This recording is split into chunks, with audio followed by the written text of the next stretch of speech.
Louvado seja o nome de nosso Senhor Jesus Cristo. Saúde a todos com a paz do Senhor.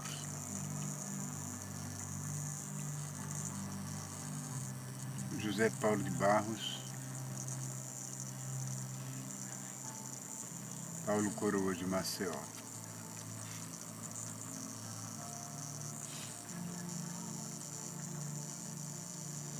Vou ler no livro de Eclesiastes, capítulo 12, verso 1, que diz: Lembra-te do teu Criador nos dias da tua mocidade, antes que venham os maus dias e cheguem os anos dos quais vem a dizer, não tenho neles contentamento.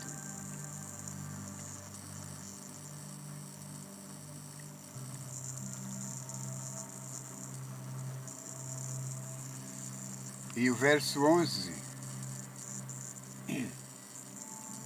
o capítulo 11, versículo 5 diz, assim como tu não sabes qual o caminho do vento, nem como se formam os ossos no ventre da que está grávida, assim também não sabes as obras de Deus, que faz todas as coisas.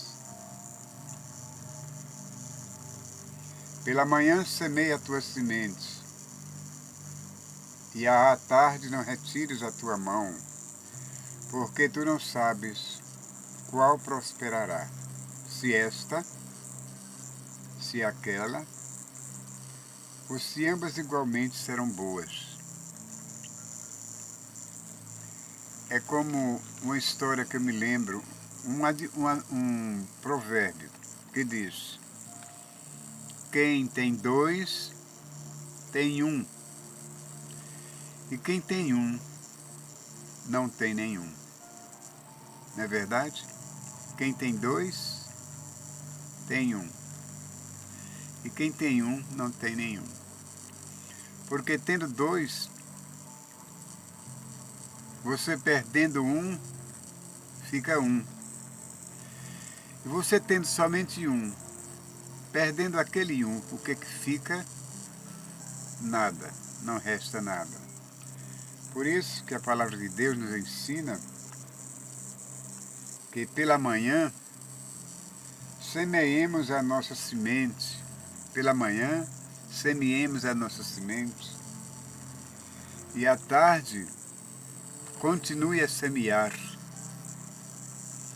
Porque nós não sabemos qual das duas prosperará. Se uma que foi plantada pela manhã, ou se a outra que foi plantada de tarde, ou se as duas ao mesmo tempo.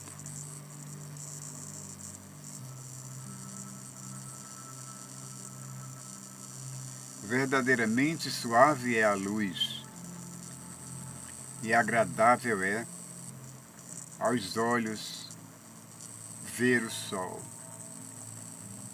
Que ensinos maravilhosos, não é, irmãos? Que ensinos lindos, bonitos, bons de aproveitarmos bem para nós esses ensinos bíblicos que nos dá ânimo para continuar vivendo, que nos anima a continuar seguindo uma trilha pela qual nós andamos, às vezes temerosos, sem sabermos aonde acabará. Mas se andarmos com a Bíblia, com a palavra de Deus dentro do coração, nosso caminhar será seguro. Nosso caminhar será resoluto. E mesmo que haja um abismo à frente, continuaremos em frente. Continuaremos seguindo como se não existisse aquele empecilho. Porque Deus está conosco. Deus está conosco nos nossos corações, na nossa mente. E nosso espírito pode subir se fundir com o Espírito de Deus e recebermos dele graça sobre graça, mais do que já temos.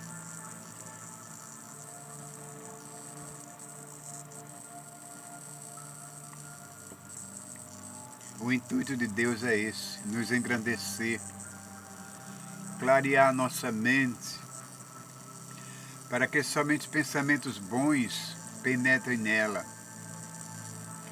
para que os nossos olhos só enxerguem coisas boas, bonitas, virtuosas, aliás, coisas bonitas, virtuosas, que nos causem alegria,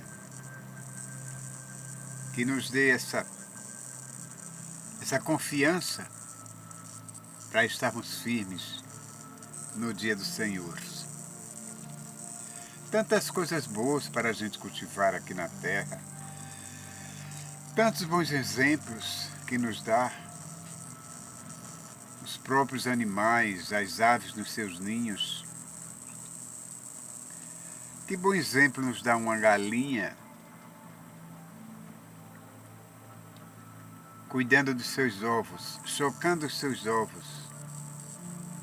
Por um momento ela sai para se alimentar e volta para o seu ninho para continuar chocando aqueles ovos que ela sabe que ela tem a obrigação, tem o dever de fazer aquilo. É um instinto de mãe que todas as fêmeas possuem e que ela sabe que amanhã ou depois aqueles invólucros brancos de casca dura vão eclodir e vão sair pintinhos que são seus filhotes, seus filhinhos. Um belo exemplo que a galinha nos dá amparando seus filhotes, todos debaixo das asas, para protegê-los do exterior. A galinha é tão importante na vida das pessoas que até Deus, Jeová, aliás, Jesus, se comparou a uma galinha. Como o irmão Jesus se comparou a uma galinha? Sim. Ele se comparou a uma galinha quando disse, do alto do monte, olhando para Jerusalém, e chorou e disse, Jerusalém, Jerusalém, quantas vezes eu quis fazer contigo, te ajuntar debaixo das minhas asas, como a galinha faz com seus pintinhos. Seja louvado o nome do Senhor Deus para sempre. Aquilo era uma ilustração divina, mostrando para as pessoas aqui na Terra a grandiosidade de uma simples ave, a sabedoria de uma ave cuidando dos seus filhotes. E Jesus fazia aquilo com Jerusalém. Jesus chorou entrando em Jerusalém. Existe até um hino que diz assim, Jesus chorou entrando em Jerusalém, Jesus chorou entrando em Jerusalém. Ele veio buscar os que eram seus, os seus não receberam, Jesus agora é meu. Ele veio buscar os que eram seus, os seus não receberam, Jesus agora é meu. Jesus chorou entrando em Jerusalém, Jesus chorou entrando em Jerusalém. Um homem daquele como Jesus, o Filho, único Filho de Deus, o dono de todo esse planeta, vi para o que era seu e os seus não o receberam. Quanta ingratidão, não é verdade? Quanta incoerência, quanta falta de amor, de percepção espiritual aquele povo tinha. Jesus se sentiu tão ofendido, tão humilhado, que acabou chorando. Mas ele chorava não por causa dele mesmo, mas com pena daquela gente que, por ignorância, não o recebera como sendo o seu Salvador. Aquele povo era ganancioso, aquele povo vivia só para si mesmo, tirando uns dos outros tudo quanto tinham que pudessem tirar. E quando Jesus aparece ensinando amor, ensinando paz, ensinando como dividir entre os irmãos, ensinando-os a amar uns aos outros como a si mesmo, ele é ignorado. Ele é tido como um louco, uma pessoa que não podia estar no meio deles. E quando Jesus disse que o reinado dele não era aqui, mas lá em cima com o Pai, aí todos ficaram transtornados e tentaram logo matar Jesus. O instinto daquele povo era mau, era monstruoso. O instinto daquela gente era animal. Eles não tinham Deus nos seus corações, apesar de dizer muitas vezes que tinha Deus no coração, mas era apenas da boca para fora. Porque se na verdade eles tivessem Deus nos seus corações, não teriam expulsado o Senhor Jesus do seu próprio meio, nem da sua própria terra, do seu próprio povo, e o pior de tudo, não o teriam crucificado. Mas a penalidade para tudo isto não acaba aí. Com a morte de Jesus veio o sucesso da sua vinda à terra. E aquele rapaz venceu. Jesus era um rapaz. E ele venceu. E deu essa vitória para todos aqueles que creem nele, como ele disse, quem crê em mim, ainda que esteja morto, viverá. E falou para os seus discípulos que ia para o Pai e que deixava aquela responsabilidade sobre seus ombros, que eles poderiam fazer muito mais do que ele, porque ele ia subir para o Pai. E os apóstolos, os discípulos ficariam aqui, disseminando o Evangelho por toda parte do mundo. E assim foi feito. E Jesus ficou constrangido, ficou desgostoso pela falta de amor, de carinho, de altruísmo, de empatia que não encontrou nas pessoas, nos seus semelhantes aqui na Terra. E até hoje isso continua, até os dias de hoje. Essa falta de amor, essa competição sobre ganância, essa competição de poder, cada um querer ser mais do que o outro, querer ser mais sábio do que o outro, continua. Essa guerra acirrada entre pessoas da mesma religião, com o mesmo pensamento em Deus, com o mesmo intuito, com a mesma esperança de ir para o céu. Mas é como se eles caminhassem para trás, é como se andassem para trás, como se estivessem nadando contra a maré. Porque só daquele povo só nascia intriga, inveja, por cada um querer ser melhor ou mais do que o outro.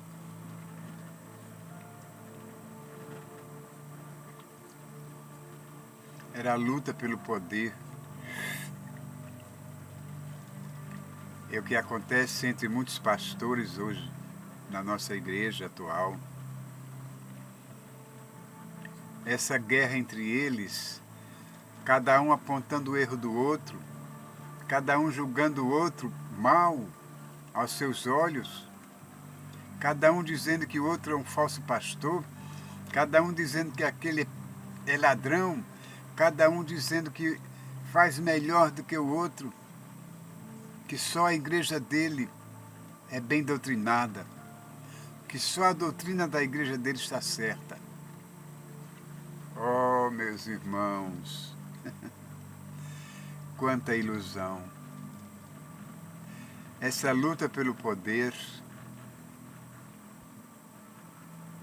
não tem trégua e Deus não se agrada disso. Deus não deixou um povo para viver dividido entre si, porque a Bíblia disse, o próprio Jesus disse, um reinado não pode ser dividido entre si, porque não resiste. Quando disseram que ele expulsava demônio, pelo próprio demônio, foi quando Jesus disse, se eu expulso o demônio, por quem seus filhos expulsam? Oh, glória a Deus, aleluia. Jesus se sentiu ofendido com aquilo. E ele falou, se o reino for dividido entre si, não subsistirá. Se vós dizeis que eu expulso o demônio pelo demônio, por quem vossos filhos os expulsarão? Eu creio, meus irmãos, que naquele momento ninguém teve palavra suficiente para responder a pergunta de Jesus. Porque não tinham mesmo, ele não sabia o que dizer. Porque caíram em si pela pergunta tola que fizeram. Mas Jesus sempre tinha uma resposta, sempre teve e sempre terá, para todas as perguntas que se façam, hoje, amanhã e sempre. Então, quando eu vejo aqui na Terra um irmão lutando contra outro irmão, querendo mostrar a ele que é mais poderoso, querendo mostrar ao outro que tem mais poder, que tem mais visões espirituais, que é mais abençoado do que o outro, isso me dói. Isso me dói e eu tenho certeza que muitos como eu também ficam ressentidos. Enquanto eles ficam lutando, brigando, guerreando entre si, apontando os defeitos dos outros, Jesus está abençoando a todos igualmente. Jesus está lançando lá dos céus as suas bênçãos, chegando até mesmo a rir daquela criancice deles. Parece até irmãos, crianças, brigando por um brinquedo, tendo vários brinquedos consigo, e brigam por um único que é diferente do outro. Assim são os pastores de hoje, os irmãos de hoje, como vós conheceis muito bem quem são, que vivem nessa guerra constante. Por que cada um não cuida de si? Por que cada um não deixa eles agirem da maneira como quiser? Por que não deixa que Deus tome as rédeas? Que Deus julgue essa pessoa da maneira como ele deve ser julgada? Porque o meu julgamento, o teu julgamento, o julgamento dos outros, não resolve nada, não tem cabimento. É nulo. Só serve para suspender dissensões, suspender rixas, intrigas, malquerência.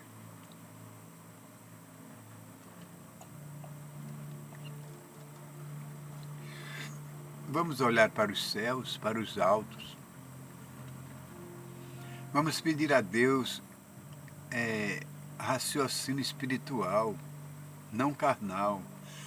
Vamos pedir a Deus que nos ilumine de fato a nossa mente, para que a gente saiba discernir bem as coisas, para não ficar acusando uns aos outros, sem olhar os nossos defeitos próprios.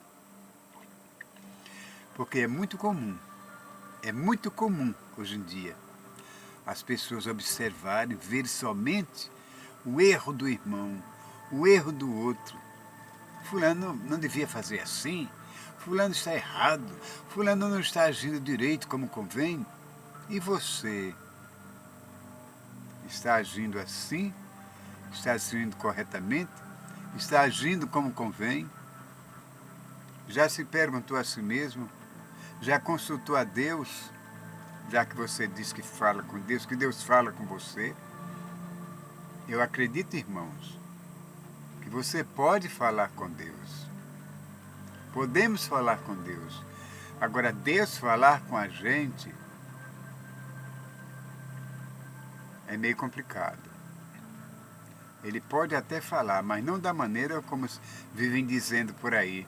Deus me disse isso, Deus me disse aquilo, Deus colocou na minha mente isso, Deus colocou na minha mente para eu fazer assim, assado. E às vezes faz e se dá mal, porque não foi Deus quem colocou isso na sua mente. Nem foi Deus, nem foi o diabo. Você simplesmente criou isso. Você projetou isso na sua própria mente. Você se fez sábio a si próprio, a seus próprios olhos. Então é nesse momento que você está se afundando espiritualmente. Porque os seus ensinamentos, as suas percepções não são aprovadas por Deus. Deus, meus irmãos, só aprova o que é bom. Entre na sua igreja, entre no seu templo, porque a Bíblia diz: todos estão errados e todos estão certos. Ninguém é melhor do que ninguém. Se você nasceu em determinada igreja, em determinada doutrina, recebe aquela doutrina daquela igreja, daquela denominação, fique na sua denominação. Se você encontra-se com outro irmão de outra denominação, com doutrinas diferentes, diversas, não pare para discutir irmão com irmão, porque aí sim é onde encontra-se o adversário, rindo de vocês e fazendo as outras pessoas rirem. Porque um irmão não pode estar discutindo com outro irmão, a minha igreja é melhor, por que você não vai para a minha igreja? Faça uma visita, é melhor você não ir. Continue indo para a sua igreja, continue recebendo as instruções do seu pastor, da sua pastora, do seu dirigente, do seu evangelista, porque é bem melhor para você. Você sai bem melhor, você evita contenda, evita embaraços, que a Bíblia não é de embaraço, Deus não é um Deus de embaraço. Entendeu? Você vai ficar embaraçada, baratinada. Às vezes fica em cima do muro, sem saber para onde salte.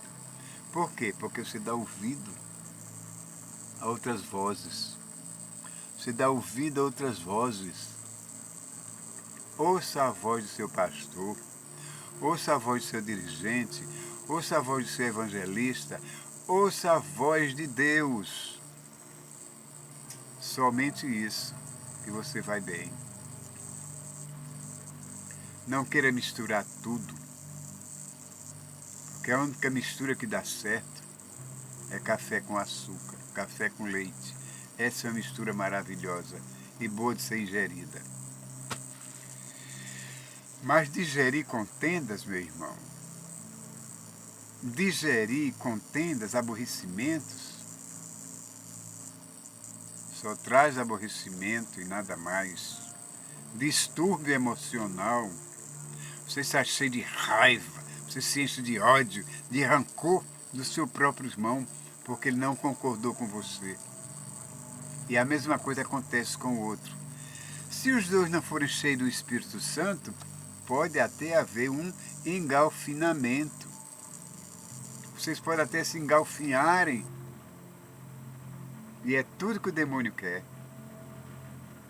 Ver essa briga de galo sem rinha. Faça como a Bíblia manda.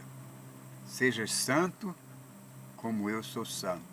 E quem é santo, meu irmão, não anda brigando, não anda contendendo com ninguém, não anda abrindo contenda com ninguém, não anda dizendo eu sou melhor do que fulano, sou melhor do que você, eu sei mais do que você, porque a gente só sabe mais do que o outro até no limite que a gente sabe o que sabe, porque sem isso a gente não sabe de nada. Se alguém chegar para te ensinar, ouça. Se você concordar, fique calado. Se não concordar, fique calado também. Porque se você discordar, aí sim começa uma contenda. Começa uma contenda que, para terminar, é um sacrifício.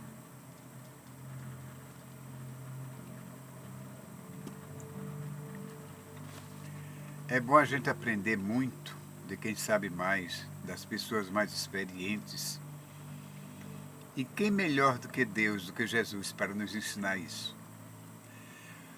O homem mais experiente que houve aqui na Terra, fisicamente falando, ele continua espiritualmente. Desse nós temos que aprender.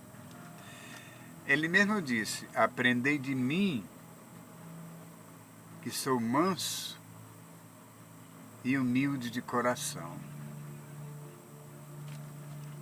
Tomai sobre vós o meu jugo e aprendei de mim, que sou manso de coração, humilde de coração, que o meu fardo é leve.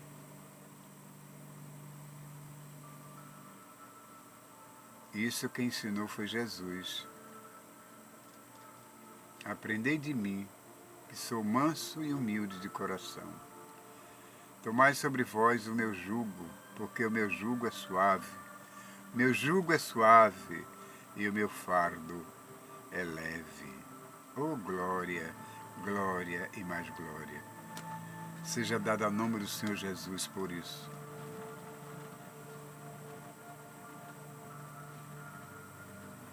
Eu gostaria muito que Deus nos abençoasse ricamente, abundantemente, não de bens materiais, mas de dons espirituais, para que não tivesse que invejar os dons dos outros. Porque Deus distribui os dons de acordo com a capacidade de cada pessoa. Se você é um engenheiro, não pode ser médico. Se você é um advogado, não pode ser professor. Se é promotor, não pode ser juiz.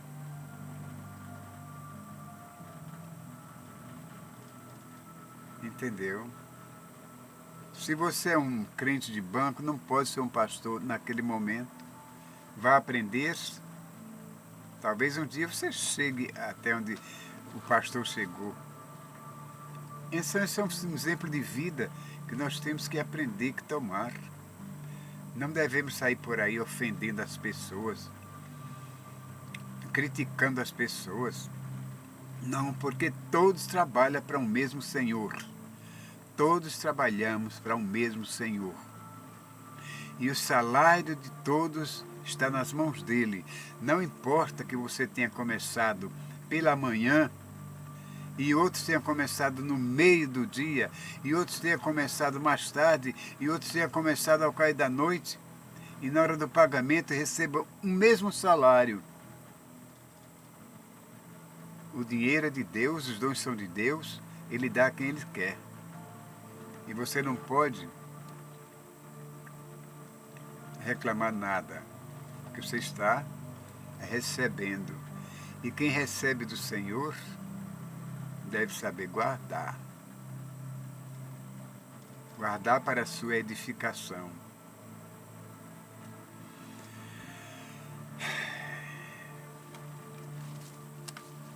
Vou ficando por aqui. Que Deus nos abençoe e nos guarde. Hoje, amanhã e sempre. E se vocês gostaram, aprovaram essa minha palestra, deem aquilo que chamamos de like. Like é aquele dedinho polegar que está em riste para cima, para o alto. É só você colocar o seu dedinho sobre aquela mão de polegar para riste, em riste, e já está, o like já está registrado. E também tem o sininho, é a mesma coisa. E tem a palavra subscreva-se, que é muito importante também. Faça isso para que o meu canal possa continuar existindo e eu possa ficar enviando mensagens iguais ou semelhantes a estas. Que Deus os abençoe, hoje, amanhã e sempre.